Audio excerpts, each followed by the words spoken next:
এই চিত্র আমাদেরকে আর দেখতে হবে, এটা আমরা চাই না, পরিবর্তন করতে হবে।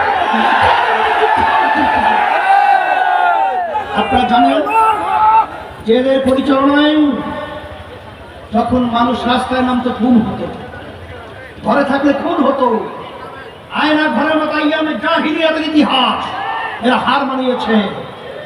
শব্দ ভূমিমন্ত্রী আপনারা দেখেছেন, আওয়ামী লীগ ফ্যাসিস্ট প্রায় 620টার মতো বাড়ি 3 দেশের ভিতরে সন্ধান পাওয়া গেছে। তার মূল্য প্রায় 5,700 এত কোটি টাকা।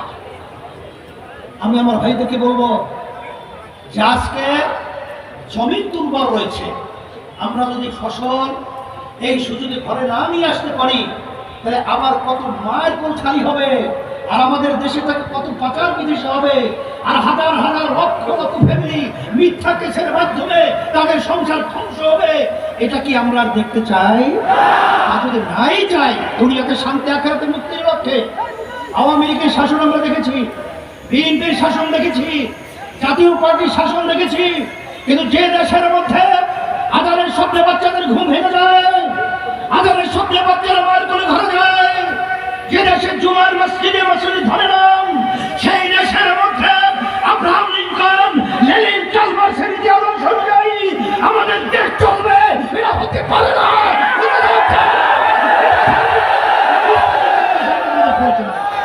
এই জন্য আমি সকলকে আহ্বান জানাচ্ছি যে আসেন, যে আমরা তো বহুবার বহু দলকে, বহু আদর্শের লোকদেরকে আমরা ভোট দিয়েছি, কিন্তু আমাদের কান খেতে যে উদ্দেশ্য ছিল তাদের মাধ্যমে আমরা পেয়েছি।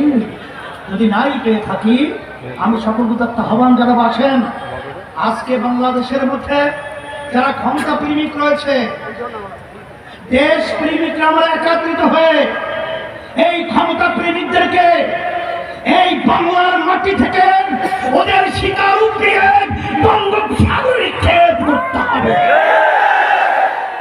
সেই হিসাবে ইসলামী আন্দোলন বাংলাদেশ আপনারা দেখেছেন যে আলহামদুলিল্লাহ আপনাদের দোয়ায় ইসলামের পক্ষে একটা বাক্স এবং যারা দেশপ্রেমিক রয়েছে তাদের সকলকে নিয়ে আমরা দেশকে গড়ার জন্য, স্মরণে দেশ তৈরি করার জন্য, আর মায়ের কোল খালি না হয়, আমাদের দেশে টাকা যেন বিদেশে পাচার না হয়, আর আমার সন্তানগুলো যার এতিম হতে না হয়, আর বন্ধ হতে না হয়, আর আয়না ঘর তৈরি না হয়, এর পরিবর্তনের জন্যই আদর্শের নাম হলো ইসলাম।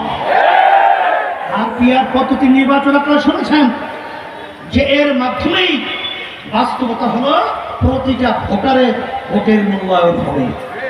35% ভোটের মাধ্যমে দেশ পরিচালনা করেছে, 65%, 70% মানুষের ভোটের কোনো মূল্যায়ন হয় না। আর এই পদ্ধতির মাধ্যমে এখন বর্তমান নির্বাচন যে পদ্ধতিতে বিগত দিন চলছিল